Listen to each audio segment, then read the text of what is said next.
Now at 6, Pittsburgh State University hosted the State Future Business Leaders of America Leadership Competition for the first time today. Plus, the Joplin Interfaith Coalition's annual bake sale was held today. And a program that started in 1993 is still giving children across the world gifts. The 4 states' most watched news starts now. Thanks for joining us. I'm Cale Chapman. Operation Christmas Child Shoebox is a program that delivers a box of joy to many kids around the world. The project began in 1993 and has handed out 200 million shoe boxes to date. These shoe boxes are filled with toys, school supplies, and hygiene items for children around the world. Evangeline Franzon is from the Philippines and received her first box at the age of 13 and now travels to speak about how impactful that gift was. So when I received my shoebox, it just felt like I have a heavenly Father who would never leave me nor forsake me, just like my earthly father. And also that somebody cared for my family. You know, the shoebox that full of school supplies that I get to use the following year in school, it was very helpful for my mom to not worry about what to buy for me to use for the next school year. And so, yes, that box meant a lot to me. Volunteers hope to collect more than 65,000 shoebox gifts to reach 11 million children around the world. The Joplin Interfaith Coalition's annual bake sale was held today to raise funds for the Refugee and Immigrant Services and Education Drive to Drive program. The program works to empower refugees in the community to learn safe driving skills. The group is going to use the funds to buy a driving simulator to help educate and teach individuals they serve driving skills. Our approach is really a community-based approach where we like to put other families, American families, around each family that comes. We call them a welcome team. And the idea is that they would have support when they first come here to make sure that they're not walking this journey alone. Work together to benefit the community. We all have an interest in making this a welcoming community, a community where its members support each other. Rays will continue to fundraise for their goal on social media and their website. Pittsburgh State University hosted the State Future Business Leaders of America Leadership Competition for the first time on campus today. Over 70 students from universities around the state gathered on Pitt State's campus to compete in a variety of events. Students involved in FBLA worked to hone their business skills in different areas, including sports management, marketing, community service, and interviewing. And so what it does is allow students to really kind of prepare for the real business world, and the competitions and events that they're competing in range from online computerized tests to one-on-one business presentations, to accounting exams, to finance tests, those kinds of things. So it really kind of helps take what's from the classroom and prepare them for the real business world. Oh, 100%. It's a great resume builder. You do so many different things. You get to practice. Today I have job interviews, so I'll be able to practice what a job interview would look like. So you pick whatever you're going to apply for, and then you do a mock interview basically for it. So it's a great practice for a future job application. Those that place today will be eligible for competition at Nationals in Atlanta later this year. Meteorologist Sam Lane joins us now for a first look at the weather. And boy, it's been a beautiful look on the weather today with lots of sunshine, light winds, and warmer temperatures. Radar is all clear. Yesterday we stayed in the 50s, but this afternoon we jumped up into the 60s in most of the area, and now we're still staying in the 50s this evening. In fact, as we go through the evening hours, 58 degrees right now, around 50 by this evening around 8 o'clock, and 47 by 10, all the way down to 40 degrees by tomorrow morning. Looking down the lane, we do have some changes though. Warm and windy on Sunday, a nice Monday, but then some showers come in on Tuesday, and it looks like a real rainy week ahead, and I'll have all the details on that and the potential of flooding when we have weather in just a little bit. All right, thank you, Sam. With the field of potential Republican candidates for the 2024 presidential nomination growing, the annual Conservative Political Action Conference is taking place in Maryland today. Former President Donald Trump is making the key speech wrapping up the closely watched annual event. The event comes amid swirling questions about whether President Biden will announce he's seeking re-election. CBS News correspondent Christian Benavidez reports from Miami, Florida. As former President Donald Trump begins to make his 2024 White House bid, he is scheduled to deliver the headliner speech at the annual Conservative Political Action Conference just outside the nation's capital. Mr. Trump is under multiple investigations for his handling of classified documents as well as actions surrounding the January 6th insurrection and his alleged efforts to overturn the 2020 presidential election results. When will you announce your re-election, sir?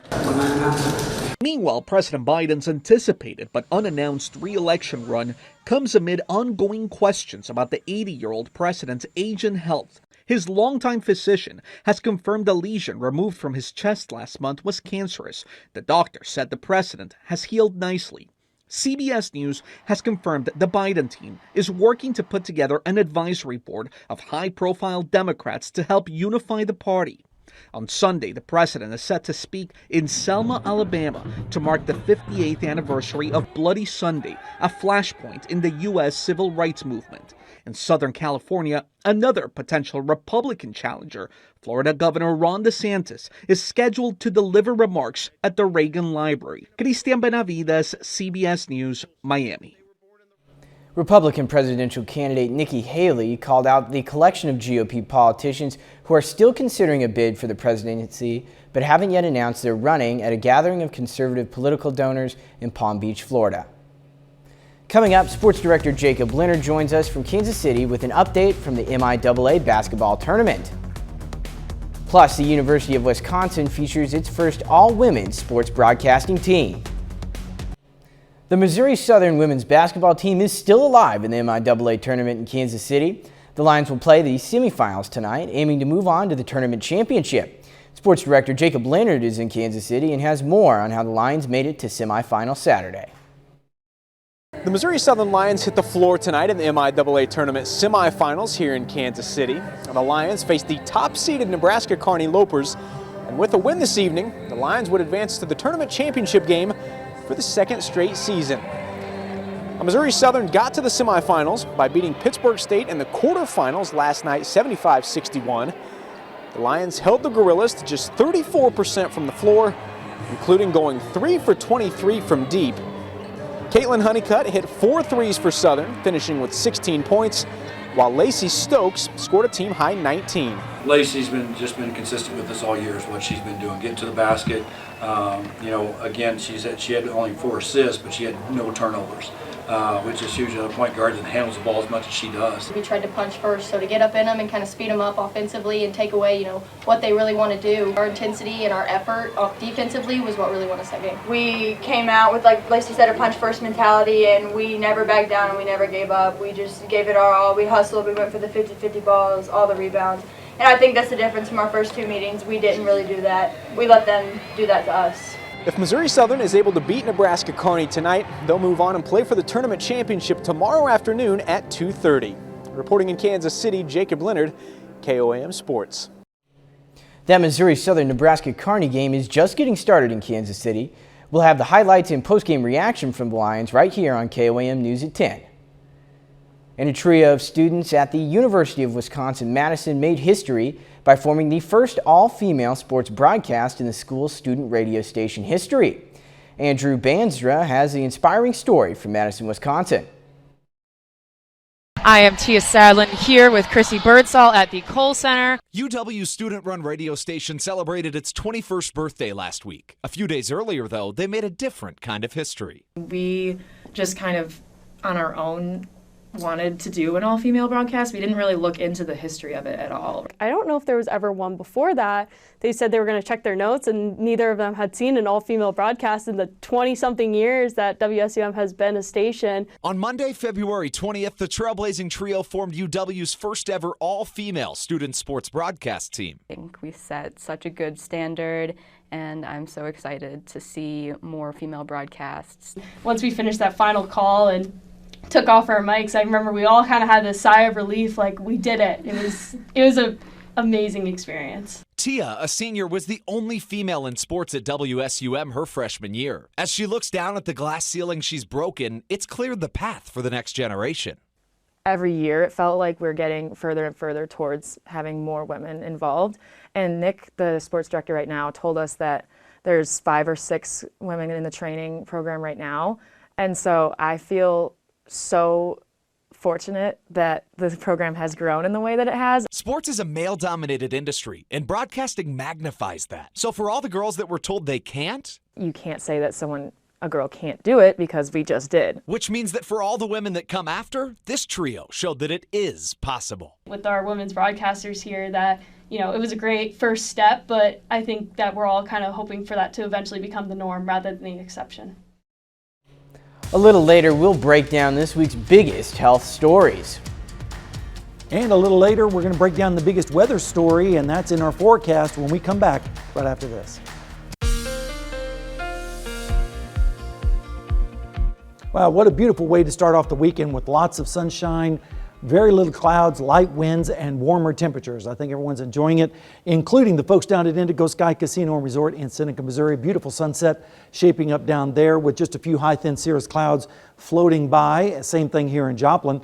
We made it up to 60 degrees today after starting out at 36, which was above the normals of 56 and 34, but not anywhere close to that record of 77 or 0 back in 2002. Look at the rainfall, around 2/10 yesterday morning, and for the month so far we're at 1 inch, and it's about ½ an inch or 6/10 above normal, and we're also ahead on the year rainfall so far. We do have a few areas of concern right now over near Jenkins on Flat Creek. There's some minor flooding going on there, but the creek is starting to go down. Everyone else is looking pretty good, but that's going to be changing as we head through the forecast. But right now, things are all clear on radar. We just have a few high clouds spilling in from the west. That's what we're seeing outside right now. But look up to the north and west. This big storm system here slamming into the Pacific Northwest, that is going to make its way towards us. And when it does, it's going to tap into quite a bit of moisture and wring out some rainfall, and we'll show you that in just a moment. But this afternoon, it was very beautiful. Temperatures in the 60s, wall to wall, 60 up in Nevada, same thing in Lamar, 63 down in Grove, 64 in Afton for one of the warmest readings. And temperatures right now are still close to 60 in many places, upper 50s elsewhere, 55 double nickel up in Garnett. In fact, we're looking at temperatures around 2 degrees warmer than it was yesterday at Yates Center at this time. But notice down in Cassville, 15 degrees warmer this evening than it was just 24 hours ago. Right now in Joplin, it's 57 degrees. East wind at 7, feels like 57, of course. The dew point still low at 39. In Joplin, or actually in Pittsburgh, it's 56 degrees. Southeast wind at 5, dew point's a little more at 40, and the pressure, a good time to set the barometer at 30 inches even right now. Future forecast, we're looking at temperatures dropping down into the 40s tonight. A few 30s up towards the north with southeasterly winds, just a few clouds here and there. Then tomorrow, the winds are really going to pick up out of the south with temperatures in the upper 60s to around 70 degrees, mid 70s out towards the west. Then as we go through Monday morning, we're going to see lows in the 50s with those south winds continuing. But notice there's a cold front dropping in from the north and west. That will move across our area on Monday, but we should still make it into the 60s on Monday afternoon. Then that front moves through. Our winds turn around to the north. We get a little bit cooler with lows in the 30s and 40s by Tuesday morning. Rainfall amounts, this is important. Look at the amount of rain that we're expecting. By the time we move into Friday evening, several inches of rainfall is expected, especially to the south and east where they do not need it, as they just came out of a flooding situation, and it's only going to get worse as we head towards the latter part of next week. All right, cold air is going to be in place as well from the 8 to 14 day forecast. We're going to go into the deep freeze a little bit. Winter is not giving up just yet, and also precipitation is expected to be just a little bit above normal. Let's take a look at the forecast over the next 7 days. Beautiful tomorrow, windy, 71. Same thing on Monday, but then the rain comes in on Tuesday and stays with us all week long, heavy at times, especially as we head towards Thursday night into Friday. And then look at that, temperature staying only in the 30s early next week, and it gets even colder after that. So what a ride. Yeah, for sure. I'll be sure to have my clock ready for Saturday. That's and everything. right. Got to remind everyone. But yeah. All righty. Well, thank you, Sam. Still ahead, we've got those top health stories, including how President Biden had a cancerous lesion removed last month, according to the White House. President Biden had a lesion removed from his chest during his physical last month. The White House just revealed it was cancerous, but said no more treatment is needed. CBS News correspondent Wendy Gillette reports from New York on the common form of skin cancer. President Biden left for Delaware shortly before the White House released a memo from his doctor that says a cancerous lesion was removed from the president's chest. The lesion is a basal cell carcinoma, a common form of skin cancer, which does not spread like other more serious types of the disease. Basal cell carcinomas don't invade, but they classically grow and they can cause local problems, hence the need to remove them. CBS News medical contributor Dr. David Agus says there will likely be more lesions during President Biden's life. But his doctor says this one was successfully removed, and the 80-year-old president does not need any further treatment. It healed nicely, so they normally will cut it out and make sure they have clean margins under the microscope. And then he just needs to be followed up at a regular occasion. First Lady Jill Biden had 2 basal cell lesions removed in January. I am so lucky that they caught it, they removed it, and I'm healthy. This type of skin cancer is from sun exposure. The risk factor for skin cancer is just being very pale, and he is very pale. He did admittedly have a lot of time in the sun when he was younger, and those are the biggest risk factors right there. Around 3.5 million Americans are diagnosed with skin cancer every year. Wendy Gillette, CBS News. Doctors say the best way to prevent skin cancer is to stay out of the sun. An early diagnosis is key, so regular screenings are also important. Colon cancer is on the rise, and how sleeping too much can make you sick. Michael George has this week's top health stories. More colon cancer is being detected at advanced stages. A new report from the American Cancer Society anticipates 153,000 new colorectal cancer cases this year and about 52,000 deaths. 60% of new cases are advanced stage disease, and rates are increasing among younger people. More than half of colon cancers are linked to diet, exercise, and smoking. Artificial sweeteners could be doing you a lot more harm than good. New Cleveland Clinic findings showed that erythritol, a popular artificial sweetener, is associated with an increased risk of heart attack and stroke. Artificial sweeteners are widely used as no or low-calorie alternatives to sugar. Sleeping too little or too much may lead to health issues. Researchers at the University of Bergen found people who slept less than 6 hours a night were 27% more likely to report infections. But patients who slept more than 9 hours a night were 44% more likely to get sick. Those are some of the week's top health stories. Michael George, CBS News. We'll be right back after this. With the winter storm bringing cold and snow to parts of the Midwest this week, many people want to stay indoors or bundle up when heading outside. But one North Dakota driver doesn't let the freezing temps keep him from enjoying the fresh air in his convertible Jeep. You're not imagining things. Everybody on their cell phones taking videos of me or their jaws dropping like, oh my God, what is he doing kind of thing. Nick Adamski cruises around in his Jeep, top down and doors off, year-round. For me, it's normal. Everybody else is like shock and awe, you know? It started out as a dare from a coworker. I tell him to put them back on all the time. It's just Nick being Nick. But then it grew into something much bigger. Another coworker said I was doing something dumb to be dumb, so why not do something dumb for a good cause? So we decided to start a GoFundMe to see if I can make it a whole year. To raise money for Love a Dog, the local dog charity. And he didn't stop there. That itch started coming back. Well, can I do it again? But yeah, people look at me weird because I'll drive with my foot hanging out. He's now been driving in the elements for more than 1,000 straight days. That's almost 3 full years. No, when I was coming into work, this typically says like -19, -20. And he says he doesn't plan to stop anytime soon. I mean, if you can ride snowmobiles, why can't you ride? I got a windshield, I got a heater, I have heated seats. Yeah, that's something else. At least he's wearing a cap. He is, yeah. He's got some warm clothing on, yeah. He's going to need the warm clothing, not only up in Fargo, North Dakota, but also here if he was down in our area. But let's enjoy the next couple of days. Temperatures in the 70s, but then rain comes in on Tuesday, and that continues all the rest of the week, and some of the rain could be heavy, including some flooding rains. So we'll have to keep an eye on that, and of course, much colder after that. For sure, yeah. All right. Well, thank you, Sam. That's our time for now. Thanks for making us a part of your night.